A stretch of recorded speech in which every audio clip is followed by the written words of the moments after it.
¿Qué tal? ¿Cómo les va? Buena mañana para todos. Llegó el viernes. Hoy es 8 de mayo y está muy frío. ¿Cómo andás, Delmi? Buenos días. Con mucho frío. Ay, Dios. No, aparte vos tuviste un cambio de temperatura abrupto porque acá en la radio cada uno de nosotros tiene su oficina, ¿verdad? Sí, es verdad. Delmira está en una, yo estoy en otra. Y en la oficina de Delmira hay una sensación térmica de 38 grados más o menos. Es verano en mi oficina. ¿Lo prendiste? ¿Lo voy No, para estar de remera? No, el tema es el siguiente. No tengo el control del aire. Entonces yo lo prendo con el botoncito del aire en la temperatura caliente que hay. Claro. Y lo acepto. No, tremendo. En mi despacho no prendí el calor. No, entonces claro, salgo de la oficina sí, y el gorro de lana, cangurito, todo. Y acá en el estudio tampoco lo prendimos. Y la sensación térmica es de 4 grados más o menos. Es invierno.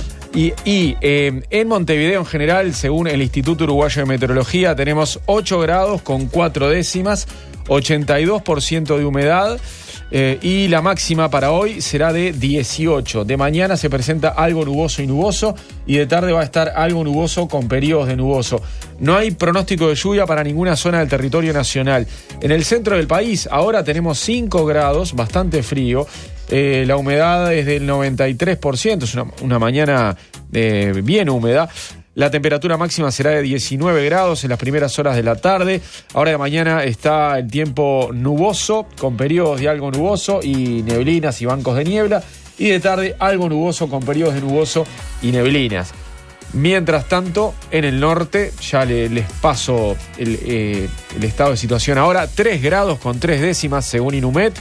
97% de humedad y la máxima será de 20, también después del mediodía. De mañana se va a presentar algo nuboso y nuboso con heladas agrometeorológicas, que las heladas continúan a esta hora. Y de tarde, claro y algo nuboso con periodos de nuboso. Todo pasa. Las noticias en bandeja.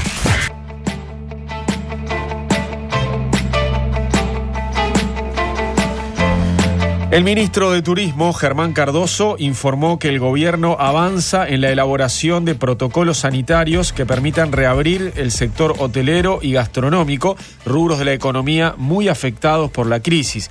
Queremos ser líderes en garantías de higiene, dijo el secretario de Estado al ser consultado sobre las condiciones en las que se permitirá funcionar a hoteles y centros turísticos.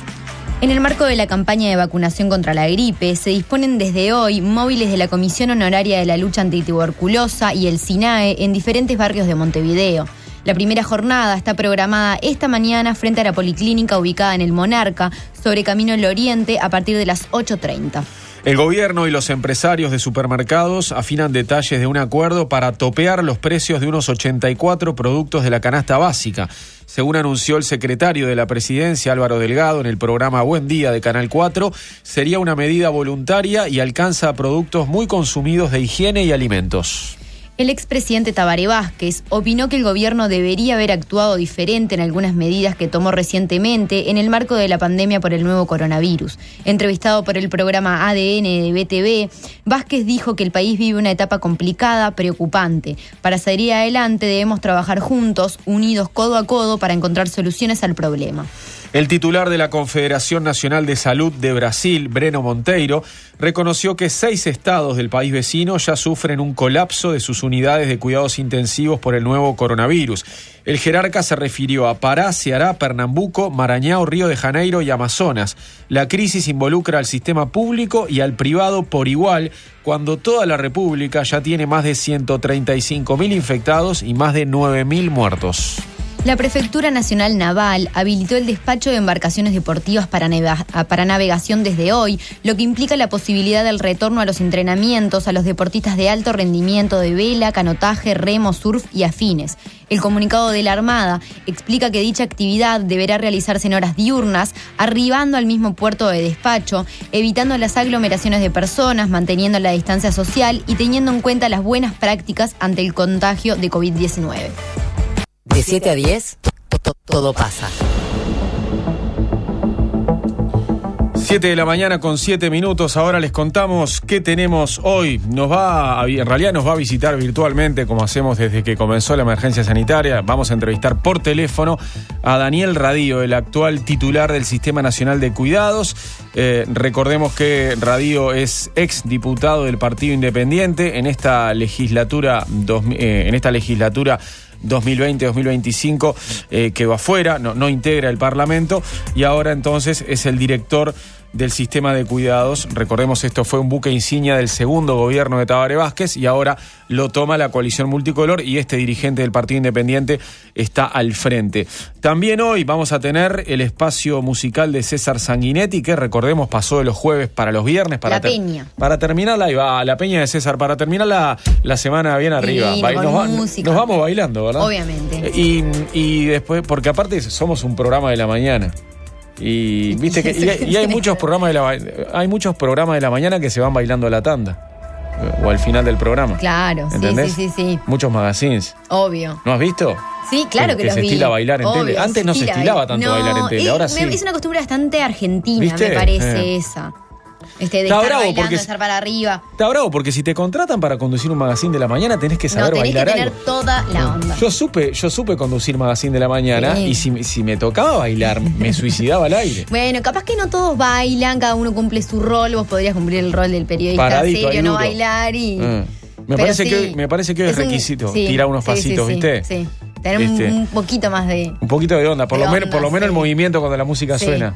Pero no, creo que nunca en la vida lo hice en televisión eso. Bueno, ya te tocará, tampoco. Capaz. No, esperemos que no. Bailar en tele, bailar en público, no. Bueno, no tiene nada de malo. Digo, he bailado en público, pero en fiestas. Bueno. Motivado por el grupo. Puede suceder. Sí. Y bueno, el cierre del programa de hoy es con la música de César. Y después, un rato antes, vamos a llamar a Cecilia Rey, periodista que está radicada en Dinamarca y nos va a contar cómo se vive en ese país escandinavo la crisis del nuevo coronavirus. Ahora comenzamos con el desarrollo de toda la información y les contamos cuál es el estado de situación de la pandemia de COVID-19 en Uruguay. El Sistema Nacional de Emergencia divulgó ayer el último informe del estado de la crisis acá, de la emergencia sanitaria en Uruguay. Según esos datos, durante la pasada jornada se realizaron 1.042 test. Otra vez se superó la cifra de 1.000. Este número es el más alto desde que se inició la enfermedad en Uruguay. Porque el otro día, la única vez que habían sido más de 1.000 fueron 1.006, ayer fueron 1.042 test, y de acuerdo a este relevamiento son 684 los casos positivos confirmados del virus, 11 más que anteayer, cuando la cifra había cerrado en 673. Del total de casos positivos que hubo en Uruguay, 492 son pacientes que ya se recuperaron y 17 personas fallecieron. Actualmente hay 175 personas entonces cursando la enfermedad, de las que 9 están en cuidados intensivos. Del total de casos positivos, 100 son del personal de la salud, 86 de ellos ya se recuperaron, 13 están cursando la enfermedad, son focos activos, y una persona murió. Los departamentos con casos confirmados son Canelones, Colonia, Maldonado, Montevideo, Río Negro, Rivera y 33, o sea que se volvió a sumar uno, que es Rivera. Rivera solo había tenido casos importados y ahora por primera vez tiene casos autóctonos generados ahí. En lo que respecta al número de test, recordamos, ayer se procesaron 1.042 análisis con 1.016 resultados negativos y 26 positivos. Desde el 13 de marzo, día en que se declaró la emergencia sanitaria, se han procesado 25.698 test con 24.897 resultados negativos y 801 positivos. Bueno, y los tres principales partidos de la coalición del gobierno, el Partido Nacional, el Partido Colorado y Cabildo Abierto, rechazaron las propuestas realizadas por el Frente Amplio que refieren a la emergencia surgida por la pandemia del COVID-19. El partido de la oposición había presentado en la Cámara de Diputados 7 proyectos de ley con el objetivo de atender algunas situaciones específicas. El objetivo era darle un rápido tratamiento en el Parlamento en diputados, mientras el Senado se ocupa de la ley de urgente consideración. Desde el oficialismo, el senador blanco Jorge Gandini dijo que se trata de propuestas que son legítimas y bienvenidas para el gobierno, pero que el gobierno anterior entregó un país con una economía bastante comprometida que se vio agravado a raíz de la pandemia. Gandini además dijo que el gobierno está intentando dar respuestas dentro de lo razonablemente posible. Legítimas, todas serán bienvenidas, interesantes. Hay que ver cómo se financian todas esas cosas. El socialismo siempre es muy generoso con la plata ajena. La verdad que eso cuesta bastante dinero hay que encontrar ese dinero. Nos dejaron una economía bastante comprometida. Sin coronavirus nos hubieran faltado este año 2.800 millones de dólares para pagar el presupuesto. El Frente propone endeudarse más. Bueno, eso también tiene un límite. Si no hubiéramos tenido que pagar la capitalización de ANCAP, que costó 800 millones de dólares, con la mitad de eso dábamos la renta básica para todo el mundo. Porque no es que no queramos. Yo creo que hay un compromiso del presidente de la República que se va a cumplir, y es que nadie se va a ir a dormir pasando hambre. Creo que hasta ahora hemos sido prolijos, consecuentes, nos hemos hecho cargo y hemos cumplido. Hay respuestas dentro de lo posible para todo el mundo. Ahora estamos en una nueva etapa que requerirá nuevas respuestas, pero vamos a gastar todo lo que sea necesario razonablemente. Siempre se puede pedir más. La situación es complicada, hay mucha gente que no tiene trabajo, hay mucha gente que le han cambiado sus condiciones laborales y sociales, pero lo cierto es que tenemos, desde el punto de vista sanitario, la pandemia controlada. Por suerte no le seguimos al Frente Amplio la idea del default sanitario, ¿no? Es decir, todo el mundo cuarentena obligatoria. No, por suerte hicimos las cosas bien, la gente se comprometió, ayudó. Hoy tenemos buenos números y podemos, como dice el presidente, empezar a mover la perilla y empezar a salir de a poco. Bienvenidas las ideas, vamos a poner los pies en la tierra y ver con lo que tenemos cuánto podemos acompañar de ese tipo de medidas que tienen por objeto lo que ha tenido por objeto todas las políticas que hemos tenido nosotros, que es la gente. Por su parte, el Partido Colorado, que también analizó las propuestas, coincidió en cuestionar el financiamiento de estas medidas. El secretario de Montevideo del CEN Colorado, Felipe Schipani, dijo que el Frente Amplio dejó una situación lamentable en materia de déficit y ahora plantea soluciones mágicas producto de una escalada de demagogia.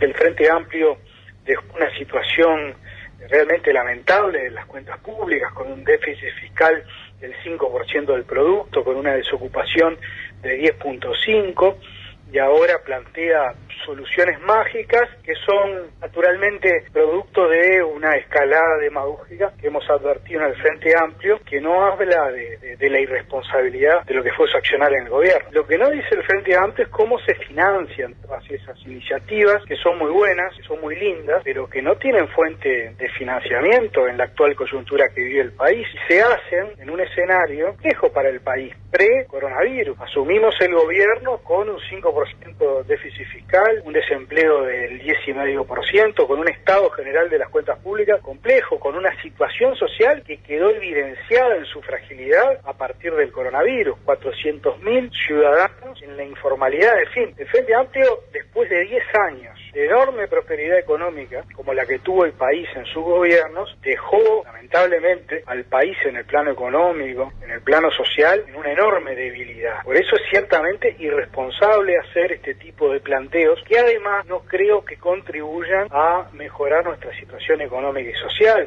porque prohibir por determinado plazo de tiempo los despidos, lo que va a generar, antes de que ese plazo se empiece a cumplir, una fenomenal catarata de despidos. Lo que tenemos que procurar es lo que está haciendo el gobierno, que es respaldando a las empresas para mantener los motores de la economía prendida. Yo creo que es un proyecto totalmente demagógico de parte del Frente Amplio.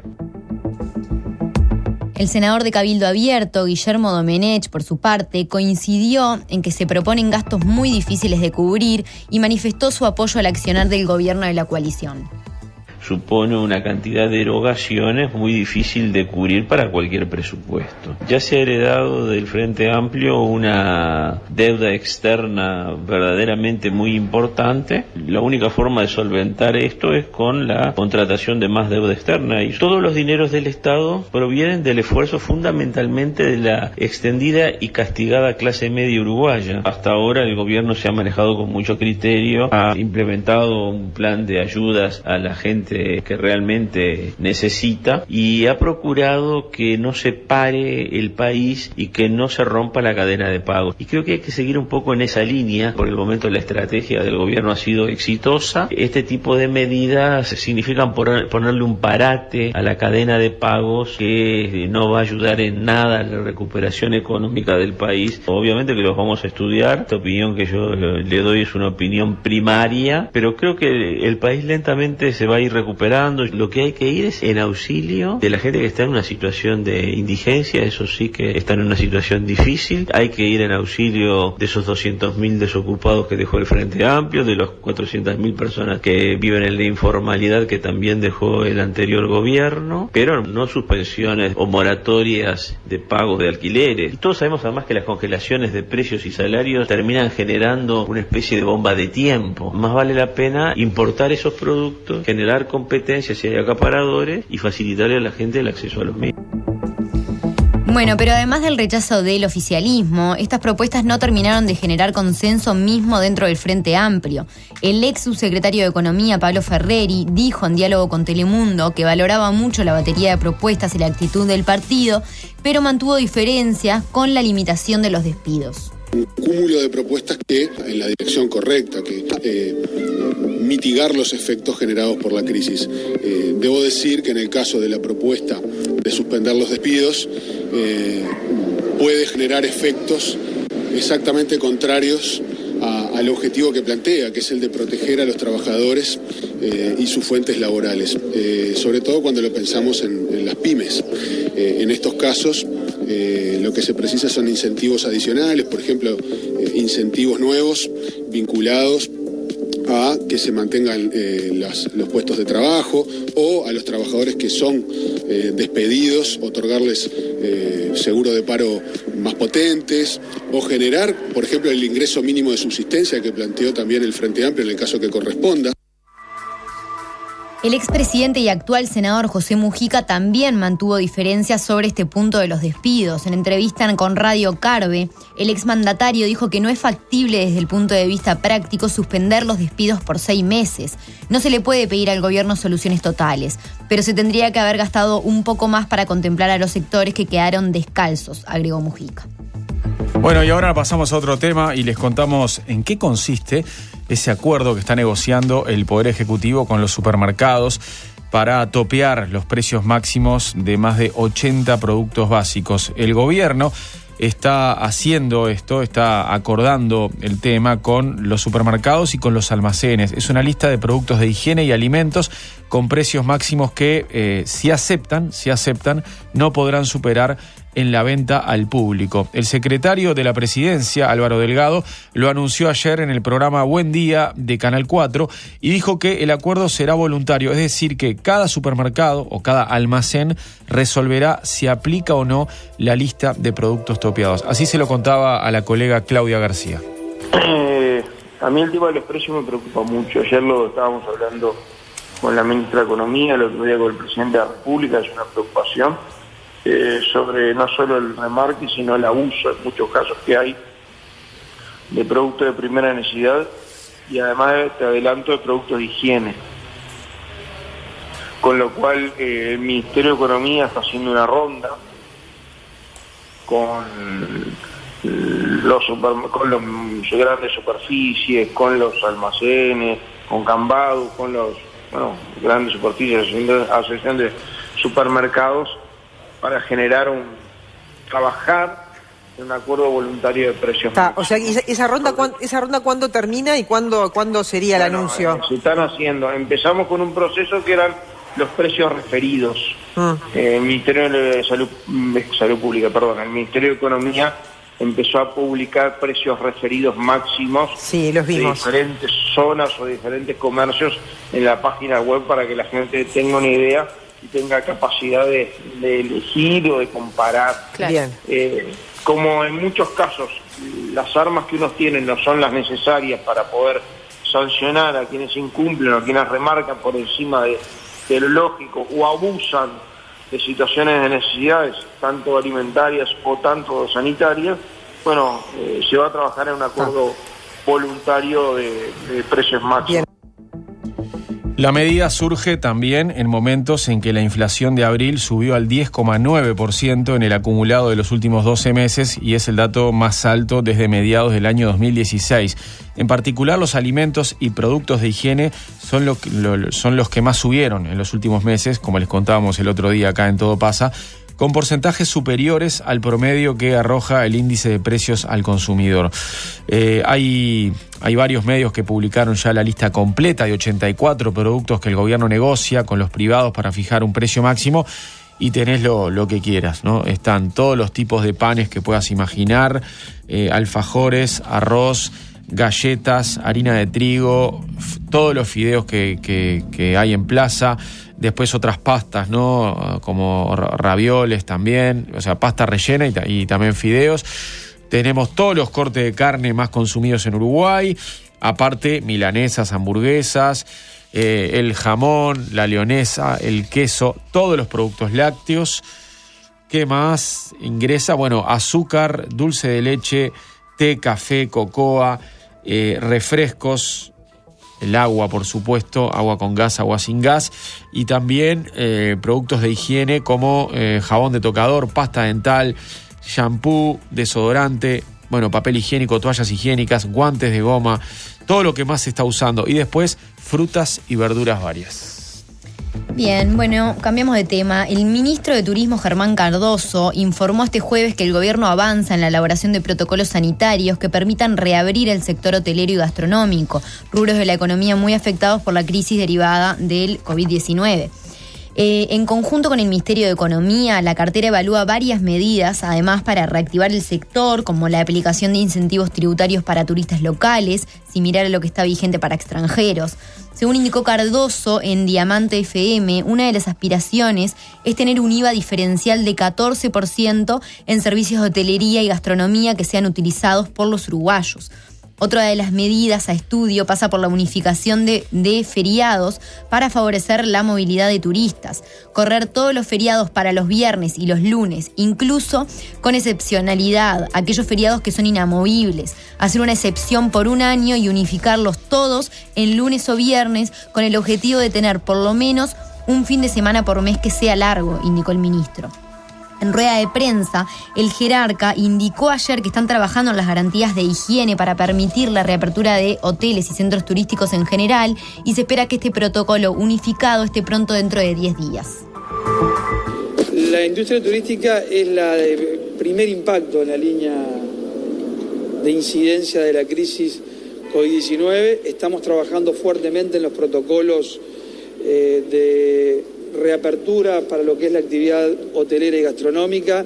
Queremos ser líderes en el mundo en lo que es garantía de higiene y salud para los usuarios, tanto para ellos como para nuestros trabajadores. En ese marco es que venimos trabajando en lo que vamos a traer a la Oficina de Planeamiento y Presupuesto, un protocolo único de reapertura de estos establecimientos. Sabemos que por ansiedad entendible había muchísimos impulsos individuales y se estaban elaborando muchísimos protocolos en el área de la materia. Creemos que eso no es bueno. Consultado por el reclamo de los operadores de las termas del litoral oeste, Cardoso aseguró que reabrirán al público cuando las autoridades sanitarias entiendan que están dadas las condiciones. Acá no se discrimina a nadie, se ha puesto por encima de todo la salud, proteger la salud de la población y la vida de los uruguayos. Nos duele una sola muerte, vamos 17. Obviamente que si comparamos con lo que son los números de la región estamos muy bien, pero queremos trabajar para no tener ni una sola más. Si la vamos teniendo, obviamente que nos golpea, nos afecta, pero esa ha sido la actitud y yo creo que en esa es la dirección en la cual hemos trabajado y es lo que hemos puesto como prioridad encima de la mesa. Obviamente que esto tiene afectaciones económicas y hay gente que la está pasando muy mal y también lo comprendemos, pero las termas se reabrirán en la medida que el Ministerio de Salud Pública entienda que están dadas las condiciones de salud e higiene para que la gente pueda concurrir a ellas sin riesgos. Desde que se declaró la emergencia sanitaria el 13 de marzo, el turismo redujo su actividad a cero, con varios hoteles que cerraron sus puertas y viajes desde y hacia el exterior suspendidos. Durante la semana de turismo, a comienzos de abril, el gobierno decidió cerrar todos los campings públicos y exhortó a los privados a hacer lo mismo. También exhortó a la población en general a no ir a los destinos turísticos aún cuando sean propietarios de casas de veraneo en balnearios. El senador y exintendente de Salto, Germán Coutinho, que también es candidato a la intendencia en las próximas elecciones departamentales, se reunió este jueves con el director de la Oficina de Planeamiento y Presupuesto, Isaac Alfie, para proponer medidas concretas que atiendan la situación de los empresarios afectados por el cierre de las termas. y en el norte y en el destino Termas, con lo que es su crecimiento, los miles de puestos de trabajo, más de 10.000 camas solo en Salto, todo ese escenario van a quedar casi sin temporada. Entonces, cuando tengan que empezar a cumplir sus compromisos, con quitas, sin intereses, igualmente no van a tener los recursos. Por lo tanto, tenemos que ir ya pensando que al no tener temporada va a tener que haber una postergación diferencial para ellos que se puedan empezar a pagar del próximo año. ¿Y usted está haciendo alguna propuesta específica? ¿Qué le planteó? Planteé propuestas concretas, específicas, y que el presidente de la OPP las vio con muy buenos ojos. Hasta va a agregar alguna que otra propuesta importante para poder ayudar en este sentido, pero claramente se las dejamos, las va a analizar, las va a evaluar, las va a desarrollar y seguramente él las va a informar.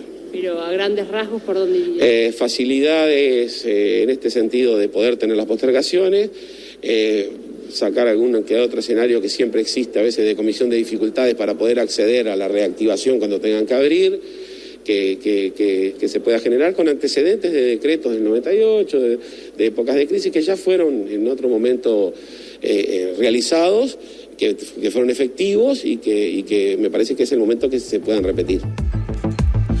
Cambiamos de tema. La Cancillería uruguaya anunció que la aerolínea Air Europa realizará un vuelo charter de Madrid a Montevideo para traer a uruguayos varados en el viejo continente o extranjeros residentes en nuestro país. El vuelo partirá de Madrid el próximo lunes 11 de mayo, a las 20:35 hora local, hora de España, y viajarán desde España a nuestro país en un vuelo que está previsto que arribe a Carrasco a las 4:30 de la mañana del martes. El pasaje Madrid-Montevideo tendrá un costo de 450 euros. Ese avión regresará después a España con 250 esquiladores uruguayos que en plena pandemia viajan a trabajar en la zafra de Esquila en aquel país. Por otra parte, hoy, en realidad sobre el final de la pasada jornada, ya comenzando este viernes, Ernesto Talvi, el canciller de la República, escribió esto en Twitter en referencia ya a hoy viernes. O sea, escribió como si laburara en un diario, ¿no? En la noche del jueves ya hablaba de hoy con el hoy para nosotros, como hablando de hoy como el viernes. Y puso esto: desde París, Frankfurt, Miami, Líbano, Qatar, Tokio, Barcelona, Bangkok, llegan hoy y el sábado compatriotas que estaban varados. Hoy son 108 uruguayos que vuelven en el 10º vuelo solidario de Amazonas San Pablo-Montevideo, coordinado por Cancillería. Bienvenidos, todos en casa, escribió el ministro de Relaciones Exteriores.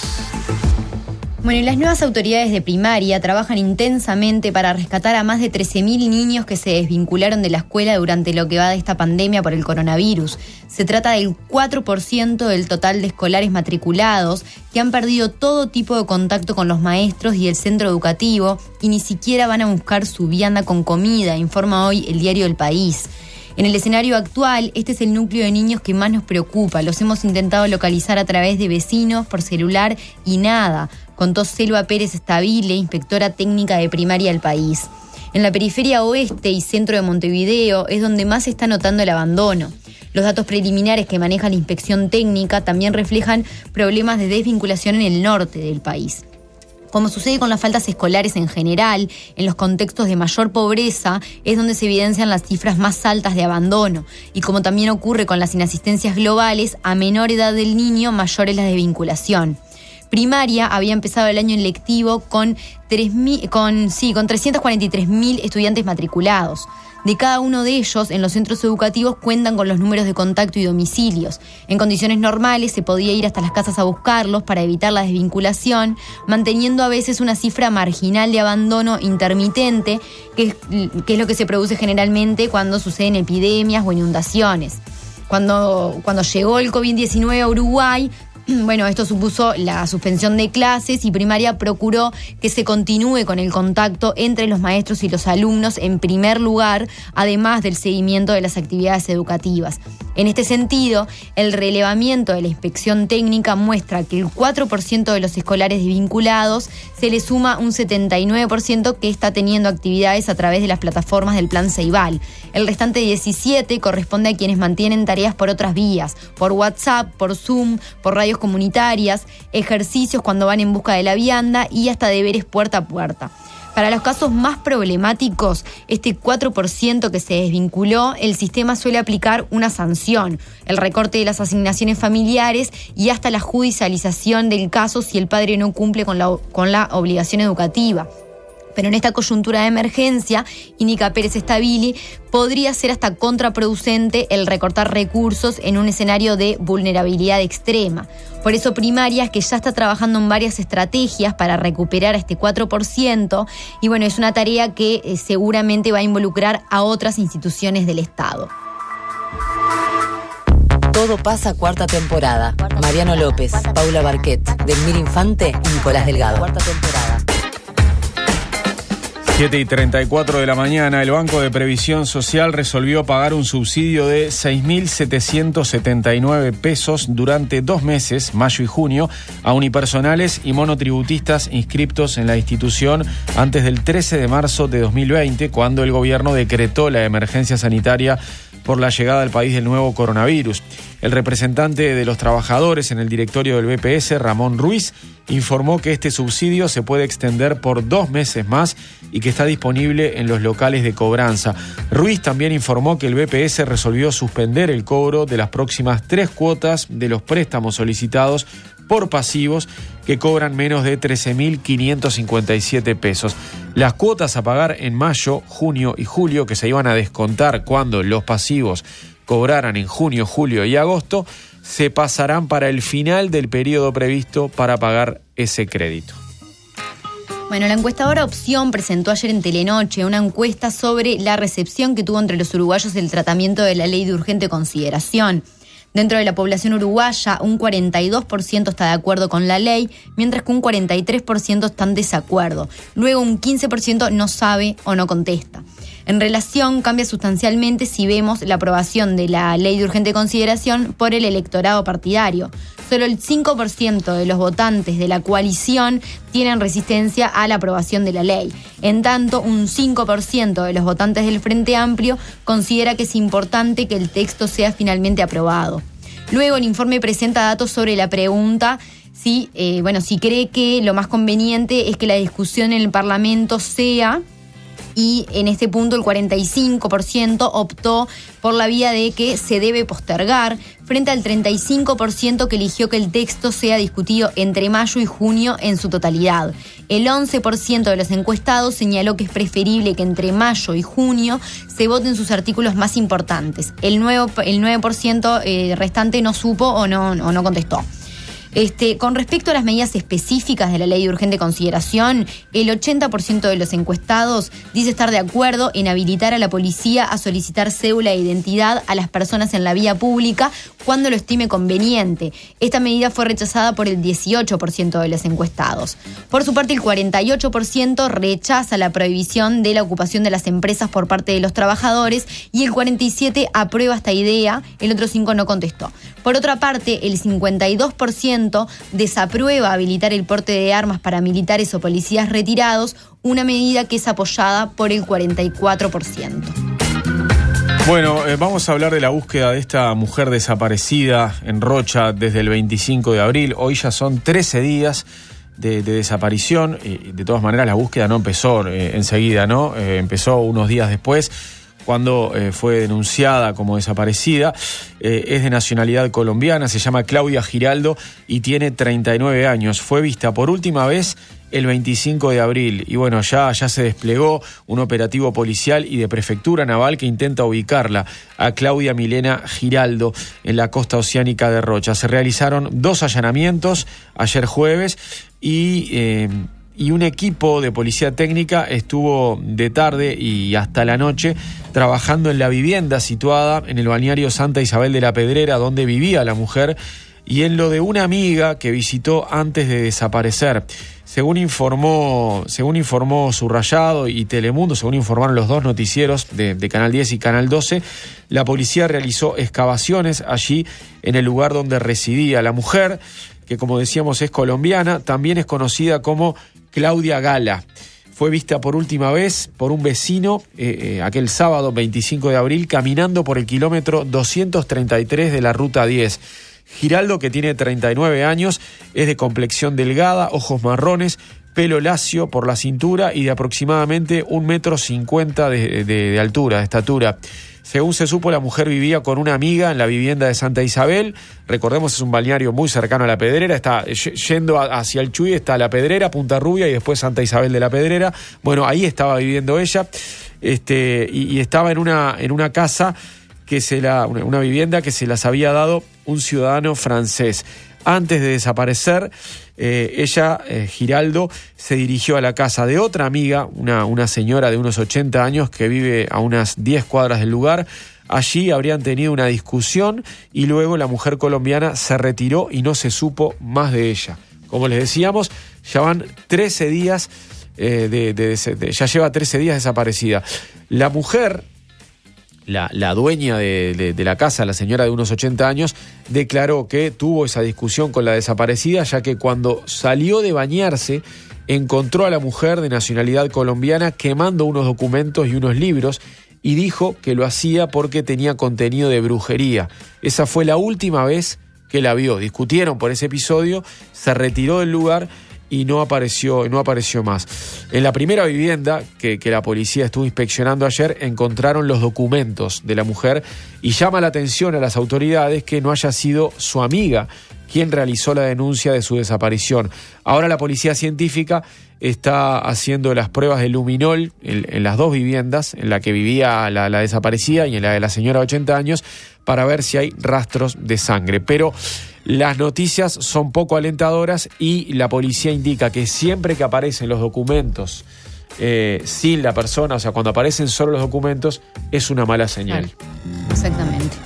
Bueno, y en el marco de la campaña de vacunación contra la gripe y con el objetivo de garantizar el acceso a la vacuna a todos los barrios de Montevideo, se dispondrán varios vacunatorios móviles de la Comisión Honoraria de Lucha Antituberculosa y el Sistema Nacional de Emergencias para llegar a todos los sectores de la población.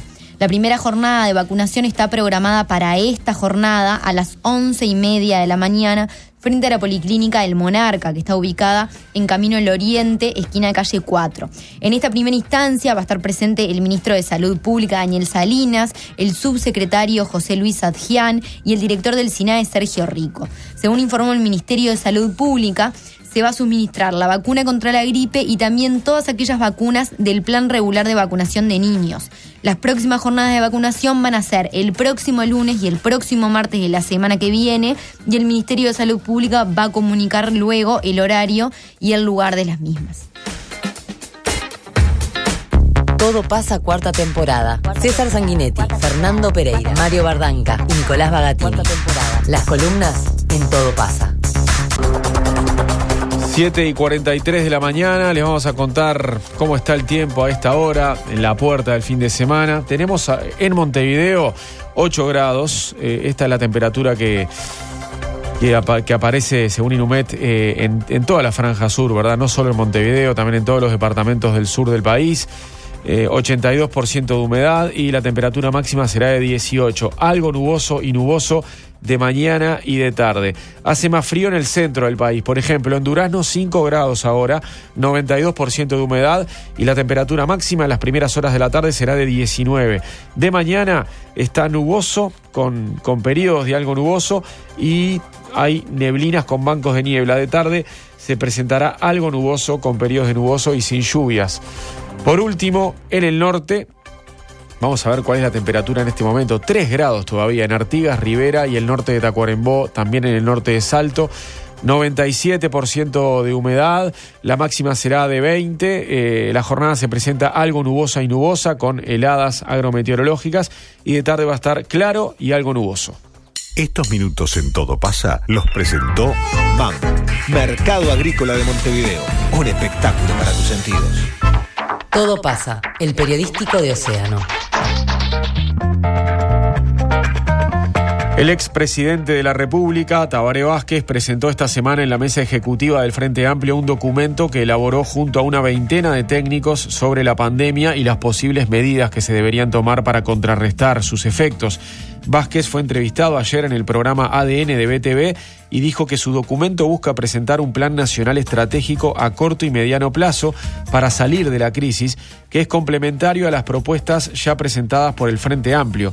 Consultado por Gabriel Pereira y Raúl Ponce de León sobre la situación del sistema de salud para afrontar esta pandemia, Vázquez aseguró que está en muy buenas condiciones.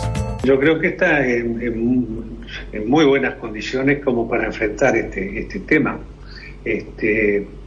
El sistema ha permitido también, funcionando como está funcionando, darle ahora en este momento una asistencia correcta a quienes se enferman con el virus y también una asistencia muy altamente especializada a quienes tienen que lamentablemente ir a unos CTI para ser atendidos.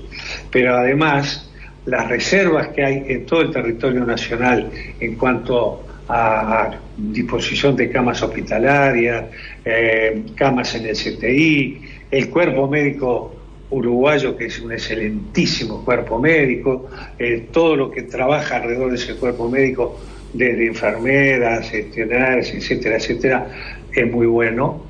Nos permite decir que tenemos una fortaleza muy grande en nuestro sistema nacional integrado de salud para atender esta emergencia. En cuanto a las propuestas contenidas en el documento, Vázquez plantea que es necesario diferir el recorte del gasto público anunciado por el gobierno y además propone establecer un subsidio transitorio de un salario mínimo nacional para cuentapropistas y trabajadores informales. El exmandatario considera además que es el momento oportuno para echar mano a los créditos internacionales disponibles para atender la coyuntura. Y yo creo que este es el momento oportuno para echar mano, si es necesario, a esos créditos a efectos de poder atender la coyuntura. Porque en este momento el tema de la pandemia o de la epidemia a nivel nacional requiere, desde nuestro punto de vista, yo no soy economista, pero en este grupo que hemos trabajado hay economistas muy destacados, requiere de realizar, según ellos, y yo estoy de acuerdo modestamente, políticas anticíclicas que atiendan la circunstancia actual, que atiendan el shock y que no terminen afectando profundamente la política fiscal. Y para atender esta emergencia, este shock, esta situación circunstancial, qué mejor que utilizar estos créditos coyunturales que el país tiene felizmente y que lo ha logrado a través de una solidez financiera que tenemos. En cuanto a lo sanitario, Vázquez planteó en esta entrevista con el programa ADN que es necesario aumentar la cantidad de test que se realizan por día. El expresidente dijo que la meta de 1.000 test por día planteada por el gobierno es adecuada y además recomendó aislar a la población de riesgo e insistir con el mensaje de que la gente se quede en su casa. Recordemos que ayer hubo por segunda vez más de 1.000 test en un día. El 24 de marzo, en una entrevista con la radio M24, Tabaré Vázquez había planteado la posibilidad de implementar una cuarentena obligatoria. Sin embargo, el gobierno actual decidió tomar otro camino. Yo recuerdo que Luis Lacalle Pou, en la conferencia de prensa, el día después en que Vázquez había planteado eso, dijo, nosotros estamos gobernando, no estamos haciendo política. Tentaciones para hacer política tenemos muchas, pero no, hay que gobernar. Y cuando gobernás tenés que tener otra responsabilidad. Por eso resolvió él, junto a su equipo, resolvió en aquel momento no implementar la cuarentena general obligatoria. Bueno, Vázquez aseguró ayer en esta entrevista que los resultados alcanzados por las medidas adoptadas por Luis Lacalle Pou y su gabinete lo satisfacen y explicó cuál fue su planteo. Me satisfacen por el momento, claro que sí, la curva de crecimiento está aplanada, es prácticamente paralela a la línea de base, pero yo quisiera hacer una precisión, si ustedes me permiten, sobre ese programa. Yo hablé que quizás en la evolución del tiempo y de la pandemia tendría que tomarse alguna medida más radical, como una cuarentena obligatoria, nunca dije total. Y está grabado y voy a fundamentar por qué nunca dije total, sino parcial. Porque en aquel momento dije también, no se puede cerrar toda la actividad. Dije, en este momento se está haciendo la cosecha de arroz y no se puede estar pensando en abandonar esa cosecha. Y agregué, dentro de algunos días posiblemente comience la cosecha de soja y hay que hacer la cosecha de soja. Yo lo que hablé o intenté decir, y capaz que no me expresé bien, que era un mandato hacia aquellos sectores de riesgo, aquellos sectores que no obligatoriamente tuvieran que salir a trabajar o a hacer distintas actividades. Ahí estaba Vázquez aclarando unos dichos que en aquel momento parecían bastante claros, ¿no? Estaba pidiendo pidiendo cuarentena. O sea, Vázquez es clarísimo que estaba pidiendo en aquella entrevista de M24 cuarentena general y obligatoria con excepciones, como en Argentina. Él ahora estaba destacando las excepciones que planteó en esa entrevista, pero bajándole el perfil a una medida que pidió que era muy drástica y que ahora se da cuenta que era exagerada, porque muchos uruguayos salieron al grito a pedir cuarentena general y obligatoria y ahora se dan cuenta que... Sobre todo desde la medicina. Claro, y ahora se dan cuenta que lo que se hizo estuvo bien, el resultado fue bueno. Por ahora, ¿no? Pero los resultados... No hay gente muy insatisfecha con esa medida. Claro, ya nadie pide cuarentena general y obligatoria, nadie la pide. Y en ese sentido le están dando la razón al gobierno, que en su momento apareció un poco solo, ¿no? Cuando no declaró la cuarentena general y obligatoria, teniendo en cuenta que Argentina enfrente la estaba declarando. Y siguen aparte, ¿no? En Argentina con más de 80 excepciones, ¿verdad? O sea, termina siendo una cuarentena que no es general y obligatoria. Sí, súper parcial. Si metes tantas excepciones. Seguimos con Vázquez. A diferencia del ex ministro Danilo Astori, que propuso crear un impuesto para gravar los depósitos de los uruguayos en el exterior, Vázquez no plantea la necesidad de crear nuevos impuestos y en caso de que eso llegue a ser necesario, considera que sí se puede implementar una mesa de diálogo nacional para crear políticas de Estado. Por último, en esta entrevista con los periodistas Gabriel Pereira y Raúl Ponce de León, Vázquez cuestionó que el gobierno haya mantenido el aumento de tarifas a pesar de la crisis económica y social provocada por la pandemia de COVID-19 y sostuvo que el actual gobierno que encabeza el nacionalista Luis Lacalle Pou pudo bajar el precio del combustible y no subir otras tarifas. El precio del crudo de petróleo bajó, voy a reiterar un término que utilicé en esta entrevista, dramáticamente. Se me puede decir, bueno, pero ANCAP ya había comprado a determinado precio y entonces no pudo usufructuar este beneficio. Es cierto, pero en estas circunstancias donde está tan castigada la población por esto que ha aparecido, a mí me parece, nos sigue pareciendo que se podía haber dilatado en el tiempo. Pero los combustibles no subieron, ¿no? Los combustibles se mantienen igual, subieron otras tarifas, UTE, Antel y OCE, ¿no? Pero quizás se podía haber pensado en bajar el combustible y otras tarifas no subirlas, porque la población no está en condiciones de atender una suba tarifaria de las empresas públicas en este momento. Bueno, y vamos a hablar un poco del hospital militar, porque el hospital aumentó la capacidad de CTI y además puso a disposición 102 camas por una eventual internación de personas contagiadas por coronavirus de COVID-19. El hospital destinó 3 pisos con 34 camas cada uno en salas acondicionadas para pacientes con diferentes niveles de gravedad a causa de la infección del nuevo virus. Según informó el ministro de Defensa, Javier García, las nuevas camas serán tanto para pacientes de las Fuerzas Armadas como para pacientes externos. Cada uno habla de reserva, plantea que ante las circunstancias que fueran necesarias aquí, está el hospital militar para prestar el respaldo que se requiera. Además de las salas comunes acondicionadas especialmente para la pandemia, también aumentó la capacidad de internación en el piso de cuidados intensivos. García explicó que la capacidad instalada en el CTI aumentó un 35% y agregó que todavía queda un resto para aumentar. Si nos llegan unos respiradores, vamos a poder aumentar más las camas de CTI. Bueno, en otro orden, representantes de la Unión de Vendedores de Nafta tenían prevista una reunión ayer en Torre Ejecutiva con el secretario de la Presidencia, Álvaro Delgado, que se postergó. El encuentro se corrió por razones de agenda del jerarca. De todas maneras, los representantes de UNVENU, de la Unión de Vendedores de Nafta, reiteraron en rueda de prensa su posición contraria a la libre importación de combustibles, que plantea el proyecto de ley de urgente consideración presentado por el gobierno. El presidente de Unbenu, Daniel Añón, explicó en rueda de prensa que la gremial está a favor de la gremial está a favor de la desmonopolización de ANCAP, pero tomando en cuenta las experiencias en otros países, ¿no? Sería una desmonopolización de los combustibles, tomando las mejores experiencias internacionales, y ahí se puede ver que la libre importación no ha favorecido para nada lo que se busca, que es que el consumidor pueda tener un mejor precio. Nosotros tenemos una posición tomada sobre el tema.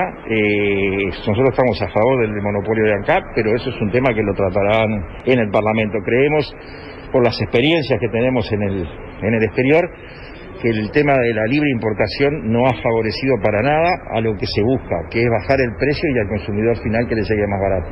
Eso, por la experiencia que tenemos, hemos visto que realmente no es así. Vamos a ser claros, acá tenemos hoy 3 empresas distribuidoras. Tenemos ANCAP, Conduxa y tenemos Action y Petrobras. Si hay una libre importación y si se votara esto, Action se podía traer su combustible y Petrobras también. Por supuesto, cada uno tendría su precio para competir, sí, que sin duda habría precios diferentes, lo cual no quiere decir que haya mucha variación en el precio final. Por otra parte, desde la gremial se anunció que en los últimos días hubo una leve recuperación en las ventas debido al reinicio o incremento de algunas actividades. De todas maneras, consideró Añón que, si se tiene en cuenta la carga impositiva actual, es imposible que bajen los precios de los combustibles en Uruguay. De 7 a 10, todo pasa.